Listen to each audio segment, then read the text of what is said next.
a todos en esta mañana. Vamos a dar inicio hoy a la comisión permanente y quiero dar la bienvenida a mis compañeras y compañeros diputados federales y senadores. Es evidente que hay una agenda amplísima para la que en el PAN hay una prioridad, y la prioridad es defender a México de las aberraciones emitidas desde Palacio Nacional.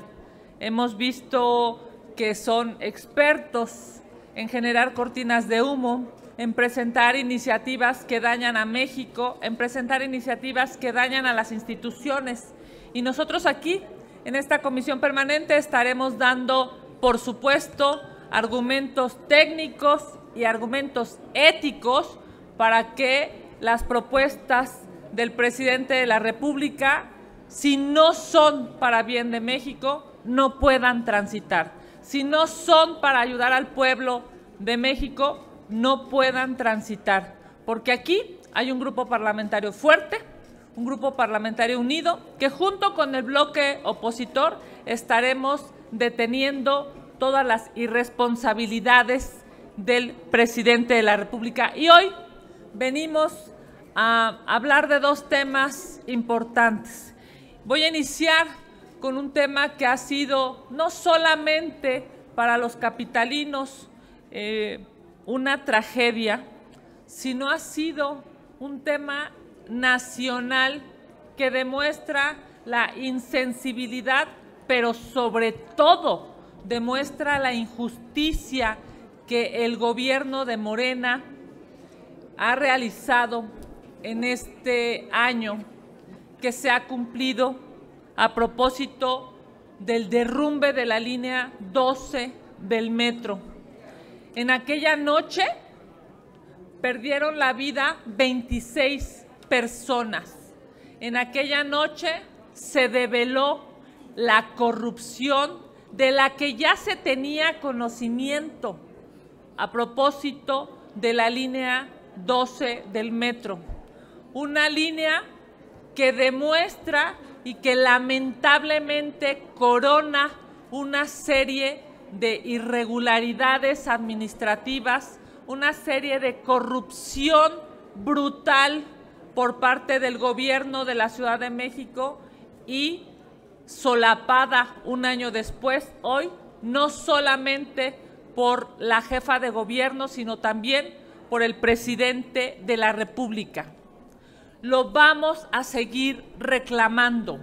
A un año de la tragedia no hay nadie en la cárcel y eso no lo podemos permitir.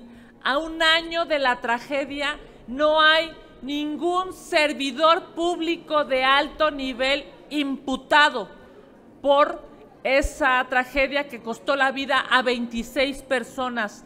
A un año de la tragedia, lo único que hace la jefa de gobierno es ofender, lastimar, violentar a la oposición. Y desde aquí le decimos a la jefa de gobierno, ruin es usted, señora Sheinbaum, ruin es usted, porque con tal de proteger a Florencia Serranía, con tal de proteger a Mario Delgado y con tal de protegerse usted, a las víctimas de esta tragedia les está dando la espalda.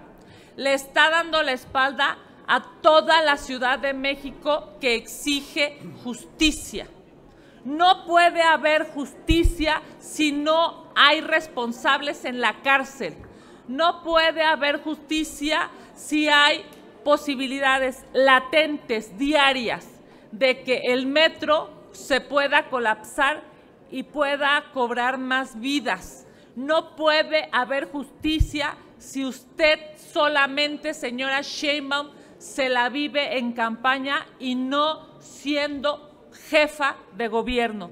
Desde aquí, hoy daremos el debate, porque sabemos que hay millones de mexicanos en esta ciudad y en este país que ya no toleran el populismo, la corrupción y la negligencia de Morena.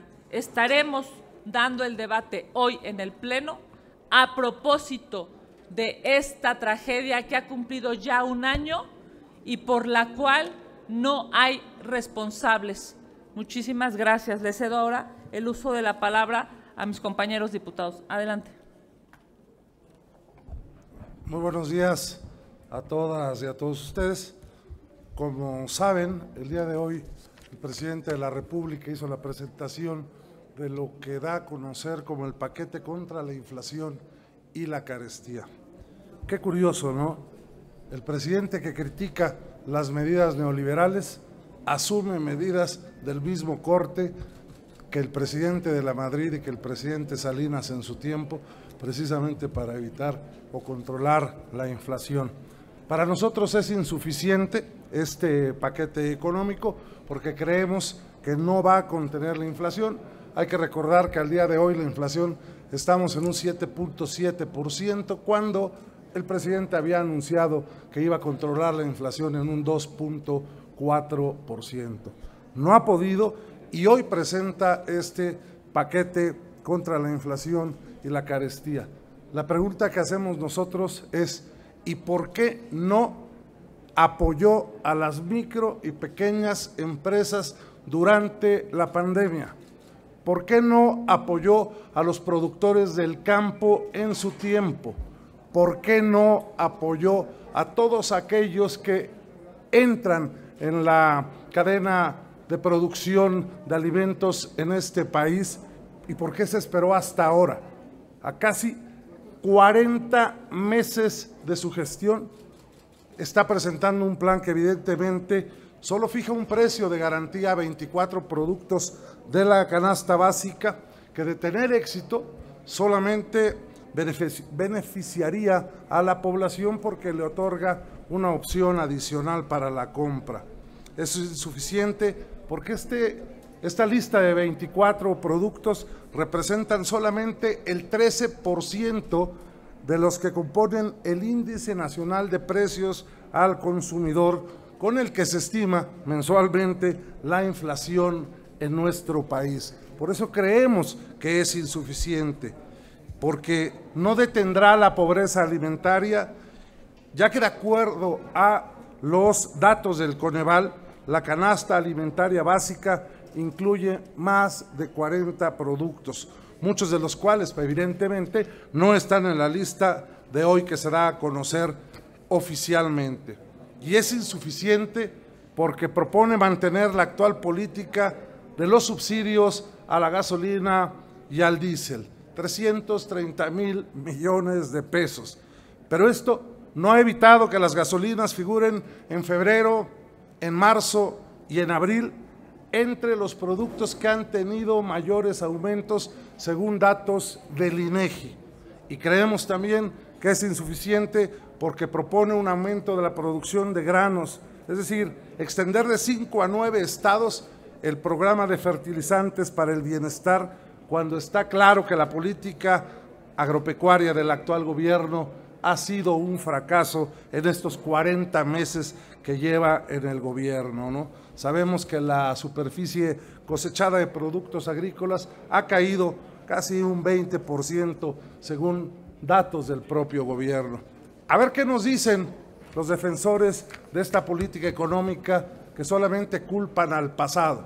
Con datos del presente queremos que nos rebatan estos datos y que nos digan si realmente creen que este paquete contra la inflación y la carestía en algún momento creen que pueda tener éxito. Muchas gracias, estamos a sus órdenes. Si nos permiten, les pregunta Félix Muñiz, de Punto Aéreo. ¿Qué tal? ¿Cómo están, señor legislador? Muy buenos días. Con lo que nos dicen ustedes, entonces, ¿es un fracaso el modelo económico de este país? ¿Y qué habría que hacer? ¿Qué propuesta tendrían ustedes que hacerle al Ejecutivo para que pudiéramos salir adelante? Y también en otro tema, si me permiten, este asunto del fiscal Gers Manero, parece ser que la impunidad con él está protegido, o sea, el presidente lo sigue pues protegiendo a capa y espada. No sé si ustedes tendrían que también hacer algo para que el señor pueda dejar ese cargo y sea investigado. Gracias. Gracias, Gallito. Bueno, gusto saludarte. Evidentemente es un fracaso la política económica, la política agropecuaria, la política en materia de seguridad.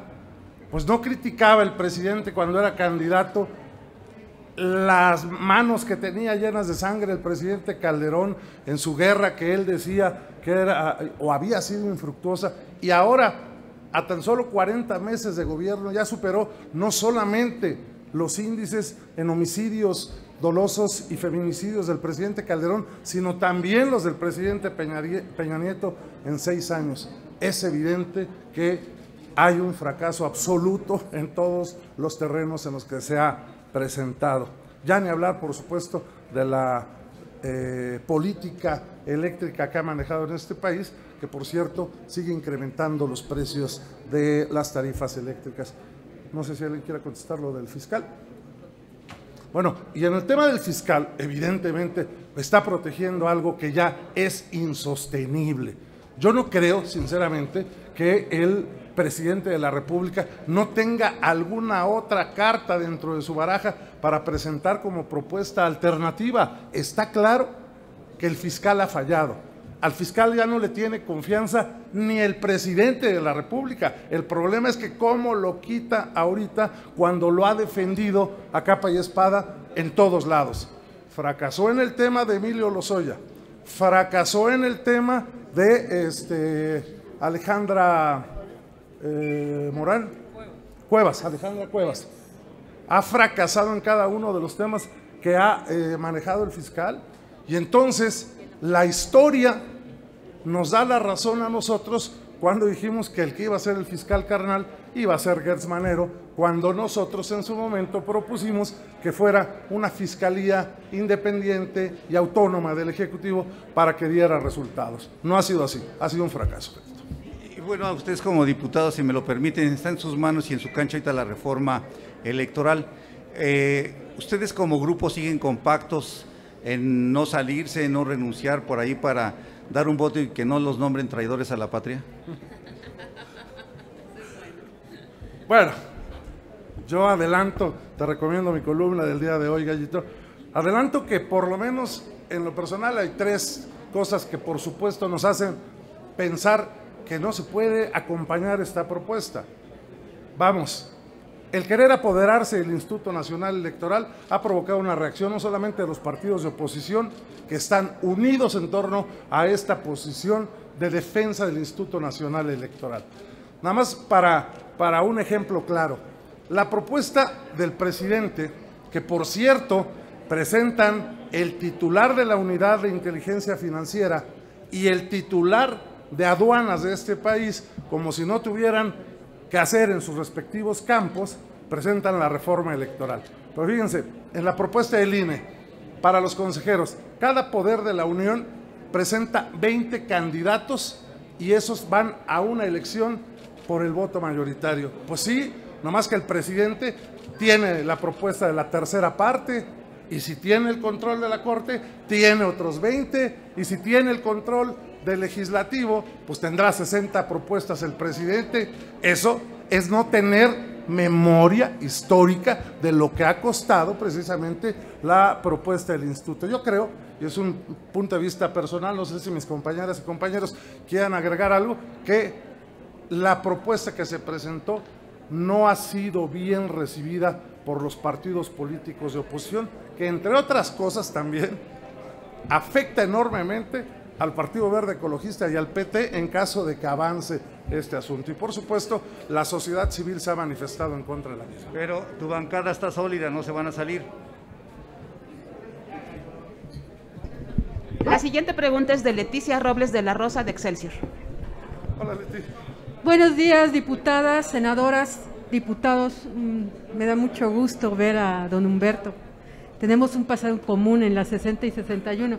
Preguntarles, este anuncio que ha dado el presidente de la República el día de hoy, si estamos en un retroceso, en una regresión, así es en México de finales de los 80, con los pactos para la estabilidad y el crecimiento económico que impulsó el gobierno de Miguel de la Madrid.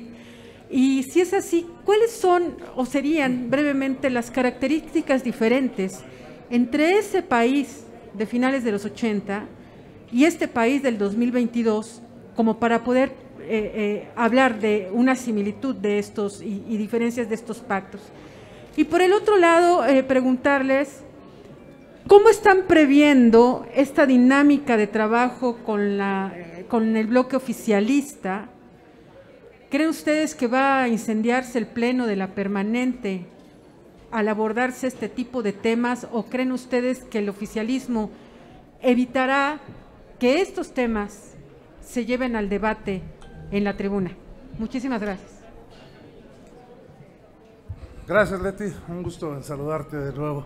Evidentemente, a ver, el presidente criticó como candidato y como presidente de la República a los gobiernos neoliberales y está utilizando las mismas fórmulas que utilizó Miguel de la Madrid cuando había una inflación galopante, la misma fórmula de Carlos Salinas de Gortari. La única diferencia es el lenguaje. Antes involucraban a todos los sectores de la sociedad, el sector social, el sector empresarial. Ahora es el grupo de empresarios que están apoyando este asunto. Son las mismas medidas: garantizar precios, garantizar importaciones, precisamente para tener un stock. Vaya, vamos a importar carne de cerdo, carne de res, carne de pollo, maíz. Hombre, en México, si se hubiera apoyado desde el principio a los pequeños y medianos productores, ese problema no lo tendríamos. Pero hubo recortes en fertilizantes, hubo recortes en apoyo a los programas a productores y al campo mexicano. Pues hombre, evidentemente se recicla la historia. Lo dijimos en el tema de la reforma eléctrica. Haberla aprobado era haber regresado 40 años en la historia política de este país. Con estas medidas estamos regresando 30 años a esa política neoliberal que el presidente tanto ha criticado. La verdad es que sí es importante para nosotros fijar una posición a propósito de cómo vamos a construir en esta comisión permanente, porque para nosotros la prioridad sería construir. Esa es una realidad, porque la gente está harta de la polarización, la gente está harta de la politiquería, la gente está harta de las cortinas de humo del gobierno. La gente hoy lo que necesita son respuestas, la gente hoy lo que necesita es que haya certeza en el bolsillo. La gente hoy quiere ir a un hospital y que haya medicinas. Nada de eso hay hoy, porque aquí en el Congreso hay una polarización. Y nosotros estamos aquí para construir, pero no para destruir las instituciones. Esta semana, esto que ha declarado, digamos, hoy con bombo y platillo el presidente, es un retroceso. Es la forma más burda de regresar al país al siglo pasado. El control de precios es la forma más burda de decirle a los mexicanos que no ha avanzado nada el gobierno, porque hoy lo que tendríamos que buscar es inversiones nacionales e internacionales, que la gente tuviera buen sueldo, que tuviera la posibilidad de comprarse la canasta básica y más. Pero el presidente sigue pensando en los 80s, en los 90s. Y vamos a polarizarnos, sí, cuando sea absolutamente necesario. Seguramente todos escucharon las declaraciones muy molestas, iracundas, violentas, diría yo, sacadas de sí de la jefa de gobierno a propósito del antimonumento que se puso en Reforma. Está descontrolada la jefa de gobierno, porque ella sabe que quienes han usado a las víctimas en este país es Morena, es López Obrador y son sus secuaces. Ella lo sabe. Ahora, darse cuenta que las víctimas les están reclamando a ellos a nivel nacional y a nivel local, la saca de sí. Y vamos hoy a demostrar en el Pleno quién es ruin. Vamos a demostrar en el Pleno quiénes son los que usan a las víctimas. Hemos visto escenas impresentables de este gobierno manipulando el dolor humano con tal de reclamarle al gobierno en turno. Pero ¿qué creen? Hoy son gobierno y hoy tienen que dar respuestas, no solamente discursos. Vamos a debatir en lo que haya que debatir. No tendríamos más preguntas registradas. Les agradecemos mucho a las legisladoras y a los legisladores. Muchas gracias. Gracias. Muchas gracias.